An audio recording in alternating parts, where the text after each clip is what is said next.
Hello guys, welcome to Deepa's Paradise. നമ്മളിപ്പോൾ കോവളം ബീച്ചിലേക്കാണ് കേട്ടോ പോകാൻ പോകുന്നത്. വെറുതെ വീട്ടിൽ നിന്ന് ബോറടിച്ചപ്പോൾ നമുക്ക് പുറത്തൊക്കെ ഒന്ന് പോയി കറങ്ങിയിട്ട് വരാമെന്ന് തോന്നി. അപ്പോൾ അതേ കോവളം ബീച്ചിലേക്കുള്ള വഴി നമ്മൾ എൻ്റർ ചെയ്ത് കഴിഞ്ഞു. പൊതുവേ ബീച്ചിലിറങ്ങാനൊക്കെ പേടിയാണെങ്കിലും ഒന്ന് പോകാമെന്ന് തോന്നി. വെറുതെ അവിടെയൊക്കെ ഇറങ്ങി കാലൊക്കെ നനച്ചിട്ട് വെൽക്കം ടു കോവളം ബീച്ച്. അപ്പോൾ അവിടെയൊക്കെ ഒന്ന് ഇറങ്ങി ഒന്ന് കാലൊക്കെ നനച്ചിട്ട് നമുക്ക് കുറേ വഴിയോര കാഴ്ചകൾ കാണാൻ കഴിഞ്ഞു. ഇവിടെ പൊതുവെ ഫോറിനേഴ്സാണ് കേട്ടോ കൂടുതലും ഉള്ളത്. ഇവിടെ കുറേ വാങ്ങാനാണെങ്കിൽ കുറേ ഐറ്റംസ് ഉണ്ട് കാണാനും. പിന്നെ നമ്മൾ ലൈറ്റ് ഹൗസിൻ്റെ അടുത്തെത്തിയതേ കണ്ടു. ലൈറ്റ് ഹൗസ് കാണാം നമുക്ക്.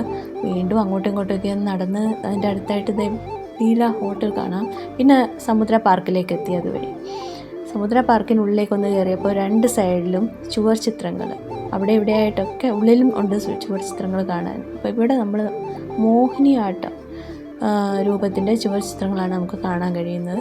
അത് കഴിഞ്ഞിട്ട് തൊട്ടിപ്പുറത്തായിട്ട് കഥകളി അഭ്യസിക്കുന്നവരെ കാണാം. അവരുടെ ചുവർ ചിത്രങ്ങൾ നല്ല രസമുണ്ടായിരുന്നു കാണാൻ.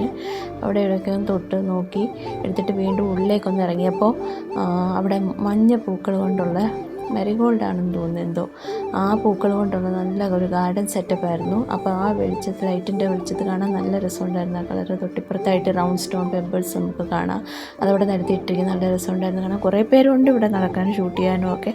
അപ്പോൾ വീണ്ടും ആ ബീച്ചിലേക്കൊക്കെ ഒന്ന് എത്തി നോക്കി, പക്ഷെ ഒന്നും കാണാൻ കഴിഞ്ഞില്ല, രാത്രി ഇരുട്ടായതുകൊണ്ട്. പിന്നെ അങ്ങോട്ടും ഇങ്ങോട്ടൊക്കെ നടന്നിട്ട് പിന്നെ ആ ബെഞ്ചിലേക്കൊക്കെ ഒന്ന് ഇരുന്ന് സത്യം പറഞ്ഞാൽ അവിടെ കിടന്നുറങ്ങാനാണ് തോന്നിയത്. വീണ്ടും കുറേ ചുവർ ചിത്രങ്ങൾ നമുക്ക് കാണാൻ കഴിഞ്ഞു. അപ്പോൾ അതും അങ്ങോട്ടും ഇങ്ങോട്ടും ഒക്കെ ഒന്ന് നോക്കി വീണ്ടും ഇവിടെ കണ്ടോ കളരി അഭ്യസിക്കുന്ന രണ്ടുപേരെ കാണാം. അതിൻ്റെ അടുത്തായിട്ട് കളരി വിദ്വാനാണെന്ന് തോന്നുന്നു അടുത്തായിട്ടുണ്ട്. അതും കണ്ടിട്ട് തൊട്ടിപ്പുറത്തായിട്ട് വീണ്ടും കുറച്ച് കാഴ്ചകൾ കണ്ട് അത് കഴിഞ്ഞിട്ട് വീണ്ടും പുറത്തേക്ക് ഇറങ്ങി ഒന്ന് അങ്ങോട്ടും ഇങ്ങോട്ടും ഒക്കെ ഒന്ന് നടന്ന് നോക്കി. അപ്പോൾ ഒന്നുമില്ലെങ്കിലും അവിടെ സത്യം പറഞ്ഞാൽ അങ്ങോട്ടും ഇങ്ങോട്ടും നടക്കാൻ നല്ലൊരു അറ്റ്മോസ്ഫിയർ ആയിരുന്നു ഇവിടെ. അത് കഴിഞ്ഞ് വീണ്ടും കഥകളി രൂപചിത്രം കാണാം. അപ്പോൾ അതിലേക്കൊന്ന് നോക്കി. ഇത്രയേ ഉള്ളൂ ഗൈസ്. വീണ്ടും കാണും വരെ ബൈ.